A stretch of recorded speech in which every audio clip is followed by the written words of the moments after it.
জান্নাতের মধ্যে আল্লাহ পাক হুরদের সঙ্গে জান্নাতীদের বিয়ের ব্যবস্থা করে দিবেন।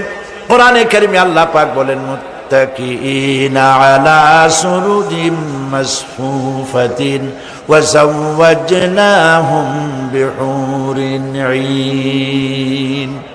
সামনাসামনি ভাবে সাজানো সারি সারি আসন সমূহের উপর তারা ঠেস লাগায় বসে থাকবে, আর আল্লাহ রাব্বুল আলামিন হুরদের সাথে জান্নাতীদের বিয়ের ব্যবস্থা করে দিবেন।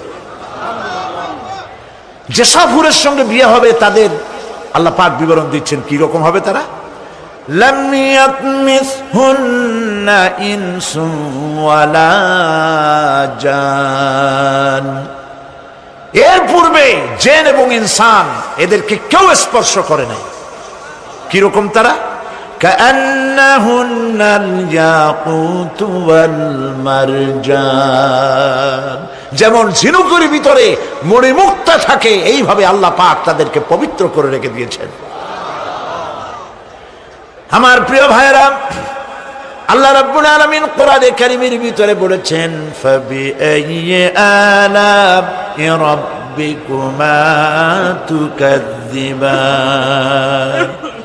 জান্নাত দান করে আল্লাহ পাক এবার জান্নাতীদেরকে সম্বোধন করে বলবেন, ইয়া ইবাদি লা খাউফুন আলাইকুমুল ইয়াওমা ওয়ালা আনতুম তাহজানুন। হে আমার বান্দারা, লা খাউফুন আলাইকুমুল ইয়াওম, আজ আর কোনো ভয় নাই। সুবহানাল্লাহ, সুবহানাল্লাহ। আজ আর কোনো ভয় নাই, কোনো চিন্তাও নাই, আরামে এই জান্নাতের মধ্যে বসবাস করো। এরপরে আল্লাহ পাক জিজ্ঞেস করবেন, ও আমার জান্নাতীরা, আমি যেসব ওয়াদা করছিলাম আমার ওয়াদা মোতাবেক সমস্ত নিয়ামত পেয়েছো? তারা বলবে, হ্যাঁ পেয়েছি, সব নিয়ামত আপনার ওয়াদা মোতাবেক সব পেয়েছি। আল্লাহ রাব্বুল আলামিন বলবেন, সব পাও নাই, ওয়ালাদাইনা মাজিদ, আমার কাছে আরো বেশি আছে।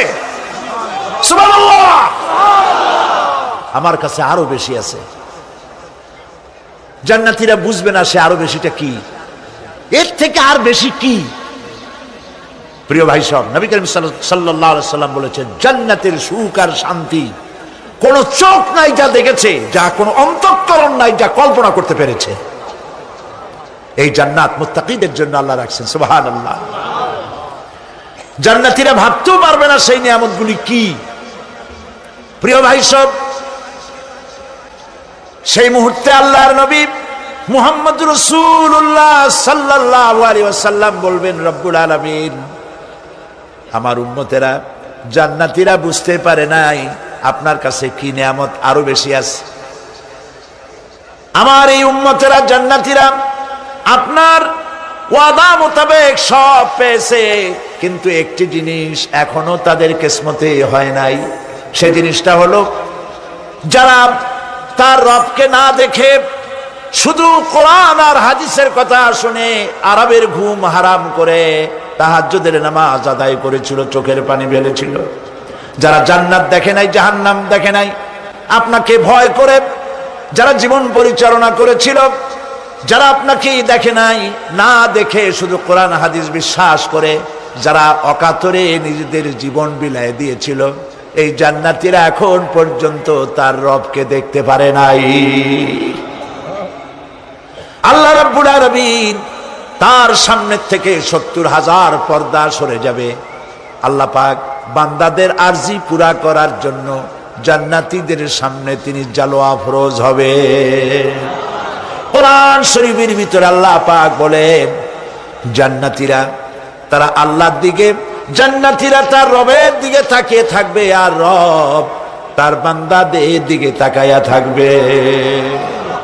প্রাণ ভরে জান্নাতীরা রবকে দেখবে। সুবহানাল্লাহ, আল্লাহ পাককে দেখবে। প্রাণ খুলে আজ দোয়া করি, রব্বুল আলামিন, জান্নাতের যেই পরিবেশে, যেই জায়গায় তুমি দয়া করে তোমার গোলামদেরকে তুমি নিজেই দর্শন দিবে, দেখা দিবে। মনিব গো, ও আমাদের রব, আজ এই বিশাল জনসমুদ্র নিয়ে তোমার দরবারে আবেগ ভরা কণ্ঠে বলি, যে অনুষ্ঠানটি তুমি এমন মুবারক অনুষ্ঠান করবে যেখানে তুমি জান্নাতীদেরকে দেখা দিবে, ওই জান্নাতের কোনো একটি, ওই অনুষ্ঠানের কোনো একটি কোনায় কানায় আমাদেরকেও দাঁড় করাইয়া দেখার তৌফিক। প্রিয় ভাই সব, আল্লাহ রাব্বুল আলামিন মানুষের সামনে এত সব নিয়ামত রেখেছেন, এই জান্নাত দান করবেন। এরপরে আল্লাহ রাব্বুল আলামিন কোরআনে কারীমের মধ্যে বলেছেন, রব্বিস সামাওয়াতি ওয়াল আরদি ওয়া মা বাইনাহুমার রাহমানি লা ইয়ামলিকুনা মিনহু খিতাবা। এসব পুরস্কার রয়েছে তোমাদের সেই রবের পক্ষ থেকে যিনি আকাশ আর জমিনের মালিক। সুবহানাল্লাহ বলবেন না? যার সামনে কথা বলার ক্ষমতা কারো হবে না। এটি একটি মারাত্মক কথা। কিয়ামতের দিন আল্লাহর দরবারে কেউ কথা বলতে পারবে না আল্লাহর নির্দেশ ছাড়া। একটি আকীদা পরিষ্কার করে নিয়ে যান আপনাদের। সে আকীদাটা এভাবে পরিষ্কার করুন, কোন পীর সাহেব, কোন খাজা বাবা, কোন মাওলানা, কোন মুহাদ্দিস, কোন বুজুর্গ আপনাকে সুপারিশ করতে পারবে না যদি না আল্লাহ পাক তাকে কথা বলার তৌফিক না দেন। মনে থাকবে এটা। আয়াতুল কুরসির ভিতরে আমরা পড়ি, মান যাল্লাযী ইয়াশফাউ ইনদাহু ইল্লা বিইযনিহি। আল্লাহ পাক বলেছেন কিয়ামতের দিন আল্লাহর দরবারে কার সাহস আছে কথা বলতে পারে? মান যাল্লাযী ইয়াশফাউ ইনদাহু ইল্লা বিইযনিহি। আল্লাহর অর্ডার ছাড়া, হুকুম ছাড়া আল্লাহর সামনে কথা বলার সেদিন কেউ থাকবে না। সুবহানাল্লাহ। কেউ কথা বলতে পারবে না। সুপারিশ করতে হবে আল্লাহ যারে বলেন তুমি করো, অমুকের জন্য করো, সেই ব্যক্তি শুধু তার জন্যই করতে পারবে, আর কেউ কথা বলতে পারবে না। সেই কঠিন হাসরের ময়দান, যেদিন শুধুমাত্র আল্লাহ পাক কথা বলবেন, আর যারে বলতে বলবেন সেই কেবলমাত্র বলতে পারবে। সুপারিশ এটি আল্লাহ পাক কিয়ামতে পারমিশন দিলে বলা যাবে।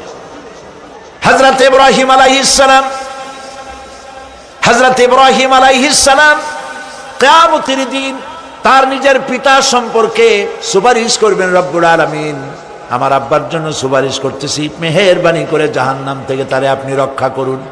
আল্লাহ রব্বুল আলামিন বলবেন, ইব্রাহিম তোমার সুপারিশ মঞ্জুর হবে না। প্রিয় ভাই সব, একটু মাথা খাটান, চিন্তা করেন। উলুল আযম পয়গম্বর, জাতির পিতা। কে জাতির পিতা? চিল্লায় বলুন, কলিজা সাফ করে ফেলুন। মুসলমানদের জাতির পিতা হাফিজ আবি কেউ হতে পারে না।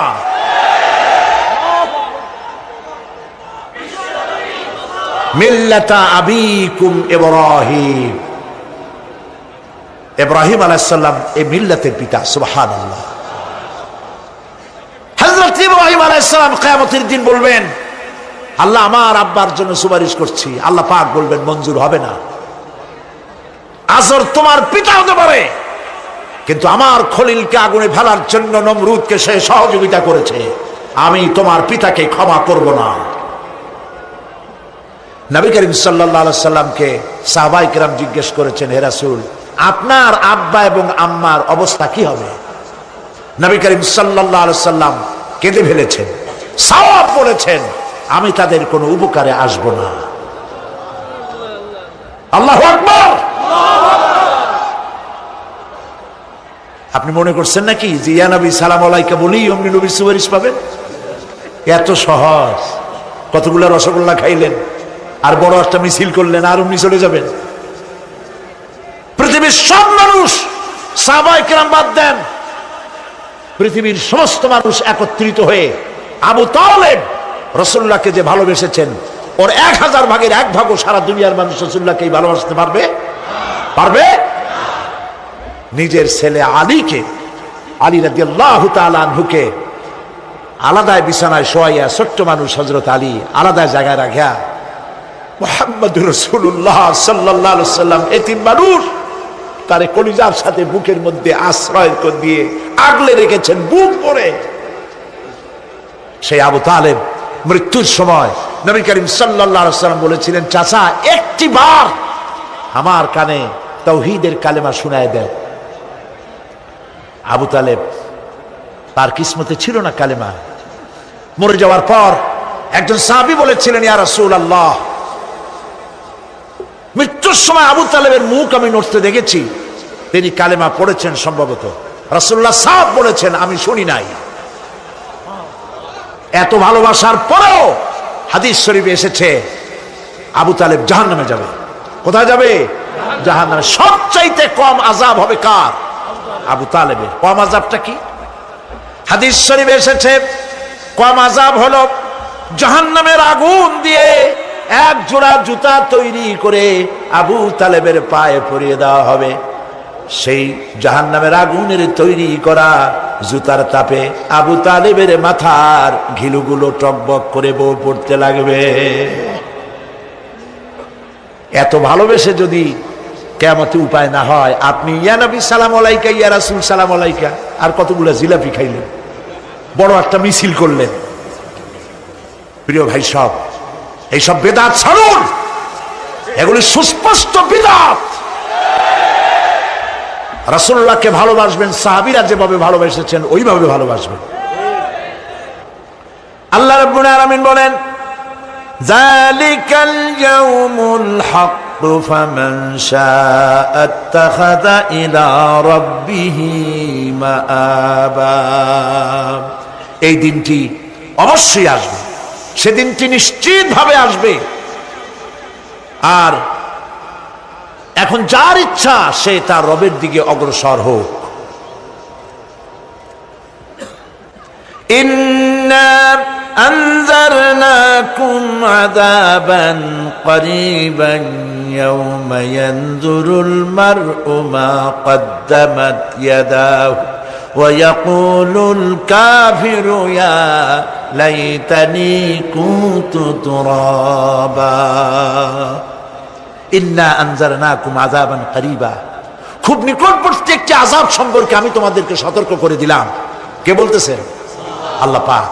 লক্ষ্য করুন আল্লাহ কি বলছেন, খুব নিকটবর্তী একটি কঠিন শাস্তি আযাব অর্থাৎ কিয়ামত, এ সম্পর্কে আমি তোমাদেরকে সতর্ক করে দিলাম।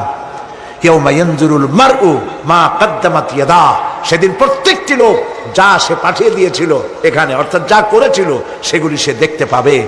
আর তখন ওয়ায়াকুলুল কাফিরু ইয়া লাইতানি কুনতু তুরাবা। সেই কিয়ামতের ময়দানে অবস্থা দেখে কাফেররা বলবে, আহারে মানুষ না হইয়া যদি মাটি হইয়া যেতাম, যদি মাটি হতাম, যদি মানুষ না হয়ে না জন্মতাম, আজ এই হাসরের ময়দানে এইখানে এই বিচারের মুখোমুখি হতাম না, মাটি হইলে বরং অনেক ভালো হতো। এই পৃথিবীতে আমরা এসেছি, চলে যাব, যাওয়ার আগে এই কোরআন একটি বিশাল জনগোষ্ঠী এমন বানাতে চেয়েছে যে জনগোষ্ঠী এই কোরআন দিয়ে একটি বিশাল সমাজ গড়বে, রাষ্ট্র গড়বে, এমন রাষ্ট্র গড়বে যেই রাষ্ট্রে দুঃখ থাকবে না, অশান্তি থাকবে না, যেখানে সুখ থাকবে, সমৃদ্ধি থাকবে, আর কিয়ামতের দিন আল্লাহর জান্নাতে তারা চলে যাবে। তেমন একটি সমাজকে আমরা চাই। সবাই বলেন, সেরকম একটি সমাজকে আমরা চাই। প্রিয় ভাই সব, কিয়ামতের দিন আমরা যেতে চাই জান্নাতে। কোথায় যেতে চাই বলেন? জোরে বলেন। এই জান্নাতে যাওয়ার জন্য, এই জান্নাতে যাওয়ার জন্য দুইটা কাজ করতে হবে। কয়টা কাজ? আল্লাহ রাব্বুল আলামিন বলেন, ফামান কানা ইয়ারজু লিকাআ রাব্বিহি ফালইআমাল আমালান সালিহান ওয়া লা ইউশরিক বিইবাদাতি রাব্বিহি আহাদা। আল্লাহ পাক বলেন, যে বাজারা আমার সঙ্গে দেখা করতে চায় কিয়ামতে, দুইটা কাজ করা লাগবে। বলেন কয়টা কাজ? একটা হলো নেক আমল। কি আমল বলেন? নেক আমল। নেক আমল কারে বলে? নেক আমল করতে হলে আবার দুইটা শর্ত লাগে। এক নম্বরে কাজটা করতে হবে আল্লাহরে খুশি করার জন্য। কারে খুশি করার জন্য? একটা মাদ্রাসা বানাইছি যাতে লোকেরা বলে যে বড় একটা মাদ্রাসা বানাইছে, এই জন্য মাদ্রাসা বানাবেন, মসজিদ বানাবেন, হসপিটাল বানাবেন, যা কিছু করেন নিয়ত হবে আল্লাহকে খুশি করা। নিয়ত হবে কারে খুশি করা? আল্লাহ পাককে খুশি করা। এই হলো নেক আমলের প্রথম শর্ত, কাজ হবে আল্লাহকে খুশি করার জন্য। দুই নম্বরে কাজটি হতে হবে সুন্নতে নববী সাল্লাল্লাহু আলাইহি ওয়াসাল্লামের উপরে। মনে থাকবে, দাড়ি রাখবো, কেন রাখবো? রাসূলের সুন্নত। রাখবো কারে খুশি করার জন্য? আল্লাহকে খুশি করার জন্য। রাখবো কার মতো? রবীন্দ্রনাথের মতো, কার্ল মার্কসের মতো, কবির মতো নয়। রাখতে হবে কার মতো? নবীর মতো। বুঝে নেন, কাজটা হতে হবে আল্লাহকে খুশি করার জন্য। দুই নম্বরে কাজটা হতে হবে সুন্নতে নববী সাল্লাল্লাহু আলাইহি ওয়াসাল্লামের উপরে হতে হবে। তাহলে এই হলো এক নম্বর। জান্নাতে যাওয়ার জন্য, আল্লাহর সাথে দেখা করার জন্য এক নম্বরের কাজ হলো নেক আমল। বলেন এক নম্বরের কাজ কি? দুই নম্বরের কাজ ওয়ালা ইউশরিক বিইবাদাতি রাব্বিহি আহাদা। আল্লাহ রাব্বুল আলামিনের ইবাদতের সাথে কাউকে শরীক স্থাপন করা যাবে না। আমরা যারা মুসলমান, অধিকাংশ মুসলমান শিরকের ভিতরে মুবতালা হয়ে আছে। বিশ্বাস করেন কিনা বলেন? কাফেরেরা তো মুশরিক আছেই, ওরা তো মুশরিক আছেই, কিন্তু আমরা মুসলমানেরা আমাদের আমলের মধ্যে আমাদের অজান্তে সবের নিয়তে অনেক শিরক আমরা করে বসি। নাউজুবিল্লাহ, বলেন নাউজুবিল্লাহ। এই জন্য আমি বারবার সতর্ক করি, নিজেকেও করি, আপনাদেরকেও করি। এই কারণে করি, শিরকের গুনাহ আল্লাহ মাফ করবেন না।